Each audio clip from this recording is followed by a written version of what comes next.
안녕하세요. 데스밸리 시간여행의 가이드입니다. 지난 여정에서 우리는 뜨거운 소금 사막과 해수면보다 낮은 땅을 걸었습니다. 하지만 오늘은 조금 다릅니다. 우리는 데스밸리의 서쪽 가장자리 그리고 아주 먼 북쪽으로 핸들을 꺾을 겁니다.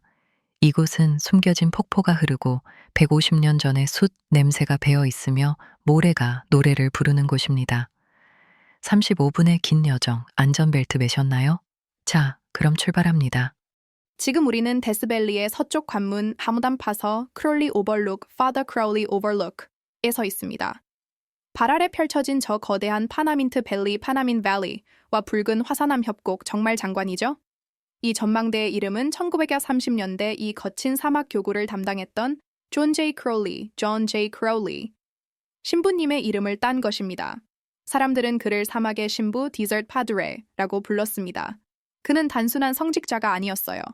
LA가 이 지역에 물을 끌어다 쓰면서 오웬스 발리의 경제가 무너지자 그는 관광업을 통해 주민들이 먹고 살 길을 열어주려 백방으로 뛰었던 해결사였습니다. 크롤리 신부님은 교구민들을 만나러 가는 길에 자주 이곳에 멈춰 서서 이 장엄한 풍경을 바라보며 기도를 올리곤 했습니다. 하지만 안타깝게도 1940년 새벽 미사를 집전하러 가던 중 어두운 도로에서 소와 충돌하는 사고로 48세의 젊은 나이에 세상을 떠나고 맙니다. 재미있는 건 신부님이 그토록 사랑했던 이 고요한 장소가 현대에 와서는 스타워즈 캐년, 스타워즈 캐년이라는 별명을 얻었다는 사실입니다. 바로 앞에 레인보우 캐년 사이로 군용기들이 초저공비행 훈련을 하며 지나갔기 때문이죠. 마치 영화 속 우주선 추격전 같다고 해서 붙은 이름입니다. 2019년의 안타까운 추락 사고 이후 훈련은 중단되었지만 여전히 이곳은 과거의 성자와 현대의 전투기가 묘하게 오버랩되는 매력적인 장소입니다. 자, 이제 우리는 사막의 편견을 깨뜨리러 갑니다. 메마른 데스밸리에 1년 내내 마르지 않는 폭포가 있다니 믿기시나요? 다음 목적지는 한 다윈 폭포 다윈 폴스입니다. 이 폭포의 이름은 진화론의 찰스 다윈이 아니라 1846년 이 지역을 탐험했던 군의관이자 탐광자 에라스무스 다윈 프렌치 박사의 이름을 딴 것입니다. 그는 멕시코 미국 전쟁 중에 이곳에 왔다가 은을 찾아다녔죠. 주차장에서 약 1마일 정도 걸어 들어가면 갑자기 풍경이 바뀝니다. 버드나무가 우거지고 청개구리와 두꺼비가 우는 소리가 들리기 시작하죠. 그리고 나타나는 약 5도 5m 18피트 높이의 폭포. 이곳은 큰뿔 야생양 빅호른쉽과 같은 동물들에게 생명수와 같은 곳입니다. 역사적으로 이곳은 1874년 은과 납이 발견되면서 생겨난 광산 마을 다윈다린의 생명줄이기도 했습니다. 당시 빅터 보들이라는 사업가는 이곳의 물을 파이프로 연결해 다윈 마을까지 끌어다 팔았습니다. 물값이 한 갤런당 1센트였는데 당시 광산 노동자들에게는 꽤 비싼 값이었죠. 한 가지 주의할 점은 물이 너무 맑아 뛰어들고 싶겠지만 수영은 절대 금지라는 것입니다. 이 물은 지금도 인근 파나민트 스프링스 리조트의 식수원으로 쓰이고 있기 때문입니다.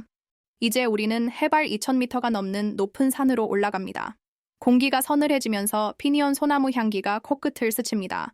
그리고 눈앞에 10개의 거대한 돌 구조물이 나타납니다. 마치 거인의 벌집처럼 생긴 이것이 바로 와일드로즈 숯가마입니다. 이 가마들은 1877년 모독 광산 회사 모독 컨솔리데이티드 마이닝 컴퍼니가 건설했습니다. 높이가 약 7.6m, 약 25피트나 되는 이 가마들은 서부에서 가장 보존 상태가 좋은 숯가마로 꼽힙니다. 그런데 왜 여기서 숯을 구웠을까요? 여기서 서쪽으로 25마일, 약 40km 떨어진 아거스 산맥, 에구스 레인지에는 모독 광산의 재련소가 있었습니다. 광석을 녹이려면 강력한 화력이 필요한데 일반 나무보다 숯이 훨씬 더 뜨거운 열을 내기 때문이죠. 이 가마의 건설과 관련해 재미있는 사실이 있습니다. 흔히 안내판이나 인터넷에는 중국인 노동자나 원주민들이 지었다는 이야기가 돌지만 실제 기록을 보면 멕시코 노동자들이 주축이 되었을 가능성이 높습니다. 이곳엔 데스밸리 키드 간리라 불리던 올리버 로버츠라는 인물의 이야기가 서려 있습니다. 그는 10대 시절 이곳 숯 캠프에서 일하며 거친 서부의 삶을 살았습니다. 그의 회고록에 따르면 그는 숯가마 근처 상점을 관리하고 시간을 기록하는 일을 했는데 당시 이곳은 총싸움이 끊이지 않는 무법천지였다고 합니다. 이 가마들은 1879년 이후로는 거의 쓰이지 않았습니다. 광산이 쇠락했거나 광석을 다른 곳으로 보내 처리하는 게 더 싸게 먹혔기 때문이죠. 아이러니하게도 이렇게 짧게 쓰이고 버려진 덕분에 150년 가까이 지난 지금도 완벽한 모습을 유지할 수 있었습니다. 가마 뒤로는 데스밸리 최고봉인 텔레스코프 피크로 가는 등산로가 이어집니다. 해발 3,454m, 약 11,325피트의 정상에서는 이름 그대로 망원경으로 보듯 멀리까지 보인다고 해서 붙여진 이름입니다. 다음은 데스밸리에서 가장 접근하기 힘들고 미스터리한 장소, 하발 레이스트랙 플라야프입니다. 거북이 등껍질처럼 갈라진 마른 호수 바닥 위에 돌들이 혼자 스르르 움직인 긴 자국들이 선명하게 남아있는 곳이죠. 누군가 밤몰래 와서 밀고 간 걸까요? 아닙니다. 수십 년 동안 아무도 돌이 움직이는 걸 본 사람은 없었습니다. 하지만 최근 과학자들의 연구로 그 비밀이 밝혀졌습니다. 비가 내려 바닥에 얇은 얼음층이 생기고 그 위에 강한 바람이 불면 돌들이 미끄러지듯 이동한다는 것이죠. 비밀은 풀렸지만 직접 눈으로 그 흔적을 보면 여전히 누군가의 마법처럼 느껴지는 신비로운 곳입니다. 우리의 마지막 목적지는 북쪽 끝 유레카 모래 언덕 유레카 듀운스입니다. 이곳은 캘리포니아에서 가장 높은 모래 언덕으로 높이가 무려 200m 약 680피트가 넘습니다. 이곳의 모래는 노래를 부릅니다. 방금 들리신 소리, 비행기 소리가 아닙니다. 바로 싱깅 샌드 현상입니다. 모래가 아주 건조할 때 가파른 경사면에서 모래가 쏟아져 내리면 모래 알갱이들이 서로 마찰하며 파이프 오르간의 저음이나 비행기 프로펠러 같은 웅장한 소리를 냅니다.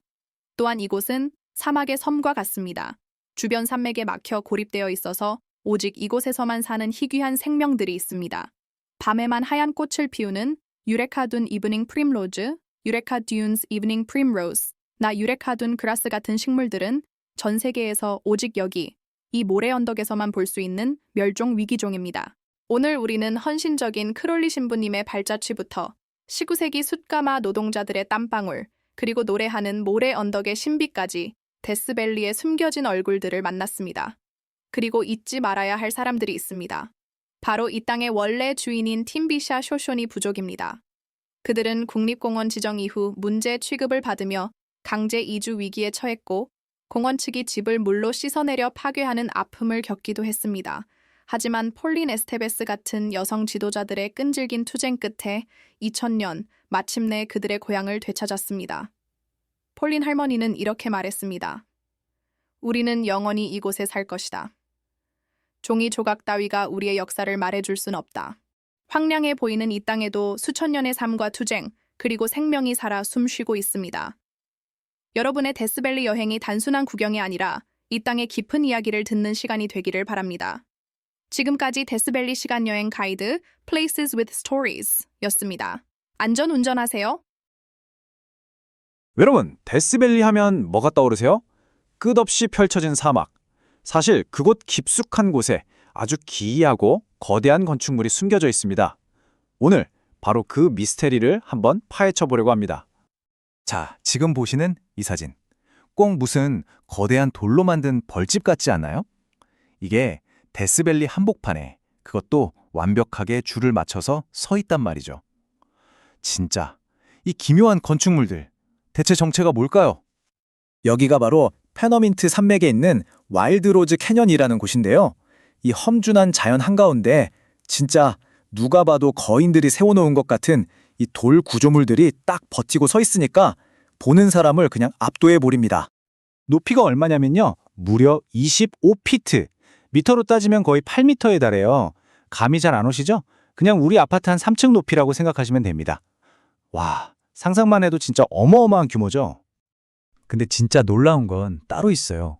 이 거대한 건축물들이 무려 150년 가까이 그 험한 데스밸리 비바람을 다 견뎠는데도 지금 보시는 것처럼 거의 완벽한 상태라는 거예요.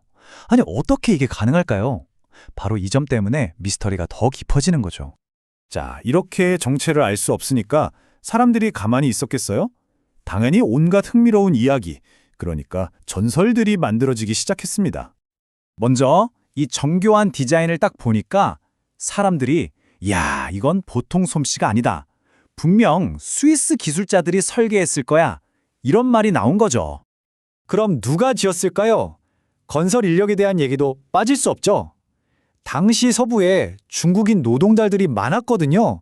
그래서 이건 중국인들이 지었을 거다. 이런 설이 아주 유력하게 퍼졌습니다. 설계자, 건설자. 그럼 마지막으로 누가 이걸 운용했을까요? 이 지역 원주민인 쇼쇼니 부족이 여기서 불을 지피지 않았을까 하는 이야기까지 나온 거예요. 스위스 기술자, 중국인 노동자, 쇼쇼니 부족. 그럴듯하죠? 근데 이 이야기들 전부 사실이 아닙니다. 진짜 이야기는요, 낡은 기록 속에 숨어 있었는데 파고 보니까 전설보다 훨씬 더 드라마틱한 거예요. 바로 한 산업시대에 잊혀진 이야기였죠. 자, 그럼 이제부터 진짜 이야기를 시작해 보겠습니다. 이 거대한 벌집들의 정체는요, 다름 아닌 19세기 미국 서부를 휩쓸었던 은광 개발, 그 뜨거운 열기 속에서 찾을 수 있었습니다.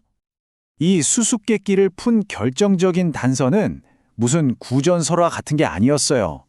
바로 1870년대에 발행된 이제는 낡아빠진 신문들이었습니다. 역사가들이 광원 및 과학 언론 같은 당시 기록을 샅샅이 뒤져서 마침내 진실을 밝혀낸 거죠.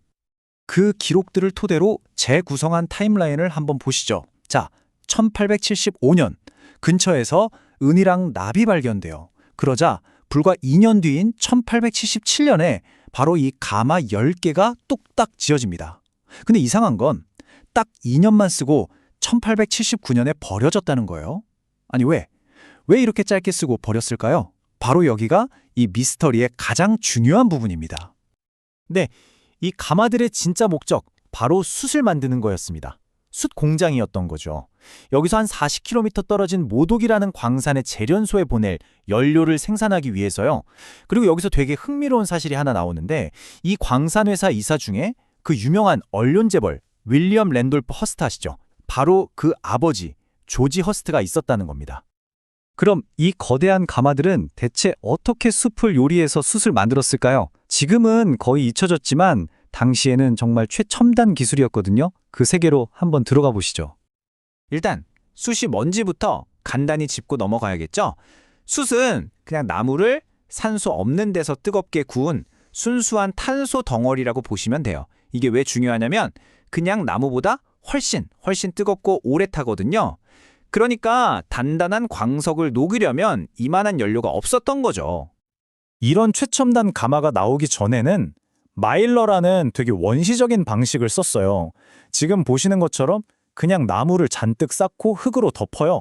그리고 안에서부터 불을 붙여서 태우는 건데 이거 몇 주씩 걸리고 비라도 한번 오면 그냥 다 망치는 거예요. 정말 비효율적이었죠. 자, 이 표를 보시면 한눈에 이해가 되실 겁니다. 왼쪽이 그 옛날 방식, 오른쪽이 바로 이 가마 방식이에요. 속도, 효율, 날씨 영향, 뭐 하나 비교가 안 되죠. 이래서 그 험한 산골짜기에 이렇게 거대한 시설을 지었던 겁니다. 그야말로 당시의 기술 혁신, 게임 체인저였던 셈이죠. 그런데 여기서 다시 한번 헷갈리기 시작합니다. 아니, 이렇게 대단한 최신 기술이었는데 왜 고작 2년 만에 문을 닫아야 했을까요? 바로 이 질문. 이렇게 대단한 혁신이었는데 왜 단 2년 만에 버려졌을까? 여기에 이 가마들이 150년 동안 이렇게나 완벽하게 보존될 수 있었던 아주 역설적인 비밀이 숨어 있습니다. 정답은 기술 문제가 아니라 돈 문제였습니다. 경제적인 이유였죠. 현장에서 숯을 만들어서 광석을 녹이는 것보다 그냥 원석을 캐서 다른 지역 재련소로 보내는 운송비가 더 싸진 거예요. 한마디로 사업성이 없어진 거죠. 그래서 이 혁신적인 시설은 하루아침에 버려졌습니다. 그런데 아이러니하게도 바로 그 덕분에 닳거나 해질 틈이 없었고 워낙 외진 곳이라 사람들 손을 탈 일도 없었던 거예요. 정말 간단히 말해서 버려졌기 때문에 살아남은 겁니다. 그래서 오늘날 우리가 보는 이 벌집 모양 가마들은 그냥 오래된 폐허가 아닙니다. 한 시대의 뜨거웠던 꿈과 차가운 좌절, 그리고 그 개척 정신을 고스란히 간직하고 있는 하나의 살아있는 역사 기념물인 셈이죠. 실제로 국립공원관리공단의 한 역사가는 이 가마를 이렇게 평가했어요. 공원 전체를 통틀어 가장 인상적인 역사적 구조물이다. 그만큼 독특하고 중요한 유산이라는 뜻이겠죠? 결론적으로 이 가마들은 이제는 잊혀진 산업기술과 그 척박한 환경 속에서도 무언가를 이뤄내려 했던 미국 개척 시대의 놀라운 독창성을 우리가 직접 들여다볼 수 있게 해주는 그런 특별한 창문 같은 존재입니다. 오늘 이 이야기처럼 어쩌면 우리가 매일 지나치는 평범한 풍경 속에도 이런 놀라운 역사가 숨어 있을지 모릅니다. 우리 주변을, 세상을 조금만 더 호기심 어린 눈으로 바라보는 건 어떨까요?